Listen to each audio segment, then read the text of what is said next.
and their 2 children were walking along the road. It was cold and the road was sticky with mud.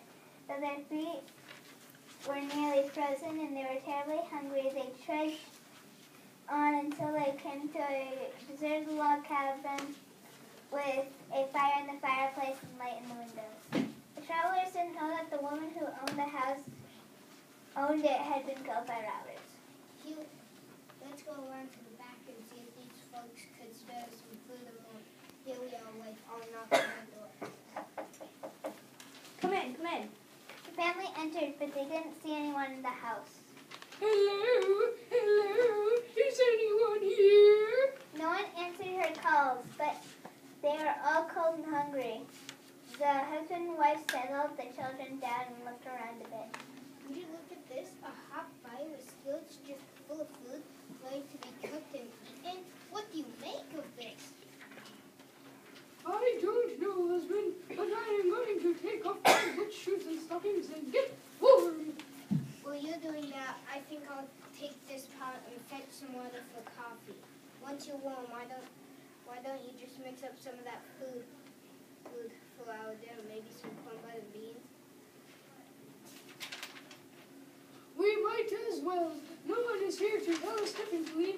Children, warm yourselves by the fire and play a bit, while your father fetches some water. Just after her husband left, a woman with no head walked right through the shed door. She had on her breeches, shirt, shoes, and coat, but no head. There was only a raw neck and bloody stump. Fortunately, the children were busy playing and didn't see him. Who are you? What in the Lord's name do you want? Other folks have been here, but no one's asked in the Lord's name before. Once your husband gets back, I'll tell you who I am and what I want. About that time, the husband returned and nearly jumped out of his skin with fright. The haunt spoke to them. Let me tell you what I want you to do. I mostly need you to go down to the basement with me, help me find my head and rejoin my clothes. Let me find a torch. I'll go down with you. You don't need that. The headless woman stuck her finger in the fire. Her finger blazed up like a torch. It blazed up like a torch.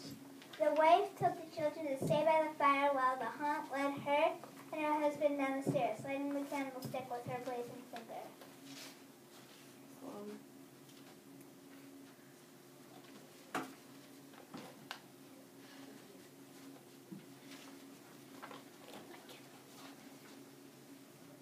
Okay, if you dig over there, that's where my head is buried. And over there, that's where the rest of my body is buried. And if you dig over there, that's where my barrels of gold and silver are buried. So they dug, and when they had the haunt's head on the shovel, she plucked it off and put it on her neck. Then she crawled into her grave. The husband and wife dug again until they found the barrels of gold and silver. Then they heard a voice from below the ground. You found my head and joined my corpse together. Now you can have all my land, all my food, and all of my money.